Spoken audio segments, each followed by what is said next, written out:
کہ سیدہ رقیہ کے حوالے سے ذکر کر رہی ہیں کہ میرے لیے ہر چیز میں خیر ہے، جو میرے ساتھ پیش آنے والا ہے وہ خیر پر مبنی ہے، کیونکہ یہ اللہ تعالیٰ کی تقدیر ہے۔ جب بالکل آغاز کیا تھا تو قرآن کا سلسلہ نہیں تھا، میں بھی ایک عام سی ہی لڑکی تھی اور عام سے ہی حالات اور واقعات میں کالج پڑھ کر اور شادی ہو گئی۔ اب جب وہ وائٹ اسکارف میں لڑکیوں کو دیکھتے تھے نا تو وہ دل میں ایک تڑپ ہوتی تھی کہ ہم کیوں نہیں وہ وائٹ اسکارف لے سکتے، ہم کیوں وہاں تک نہیں پہنچ سکتے کہ جو قرآن پڑھنے والے افراد ہیں۔ پھر ایک ایک دن آگے چلتا رہا، ایک دن 4 days، پھر اس کے بعد آگے سفر جاری رہا، اور میں سمجھتی ہوں کہ اللہ تعالیٰ کا انتخاب ہوتا ہے کہ وہ چنتے ہیں ان کو جن کے اندر تڑپ ہے۔ ابھی اللہ تعالیٰ نے جس بھی مقام پر رکھا،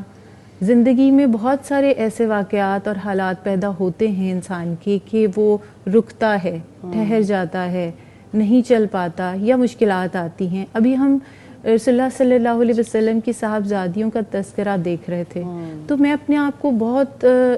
انسپائر سمجھتی ہوں اس بات سے کہ زندگی میں ہر طرح کے حالات آتے ہیں، لیکن کہیں یہ مشن تھمنا نہیں چاہیے، کہیں قرآن کا سفر رکنا نہیں چاہیے۔ یقیناً جیسے جیسے ہماری سانسیں چل رہی ہیں یہ سفر چلتا رہے گا، اور کوشش یہی ہے کہ اللہ تعالیٰ دین کے ساتھ، قرآن کے ساتھ ہمارے سفر کو ہمیں سیکھنے والا بھی بنائے اور ہم اس کو آگے لے کر چلنے والے بھی ہوں۔ اور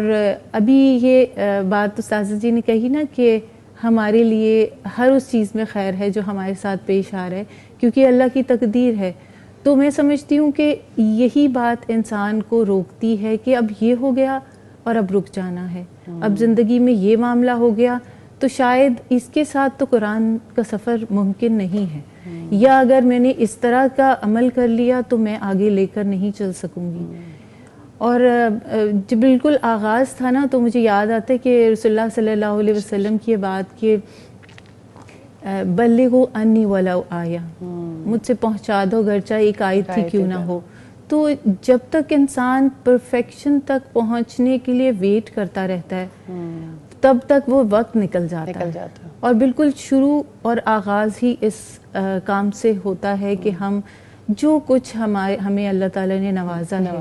جو جتنا علم دیا ہے، آگے سلسلہ شروع کر دیا جائے۔ اللہ تعالیٰ کی بہت رحمت ہے، ہم تو ناکارہ اور ناچیز سے انسان ہیں، اور جب اللہ کی رحمت ہوتی ہے تو وہ دیکھتا ہے نا کہ دلوں میں تڑپ کتنی ہے۔ اور ابھی کل ہی ایک پروگرام تھا، وہ لے رہی تھی تو بہت سے لوگ نا ایسے دیکھ رہے تھے کہ جیسے کوئی خاص بات بتانے جا رہی ہوں، تو میں لوگوں کے نظروں میں وہ تڑپ اور طلب دیکھتی ہوں تو مجھے لگتا ہے کہ کبھی ہم بھی وہیں تھے، اور اللہ تعالیٰ نے ہمیں ان لوگوں میں شامل کیا۔ یہ ہمارا تو کمال نہیں ہے،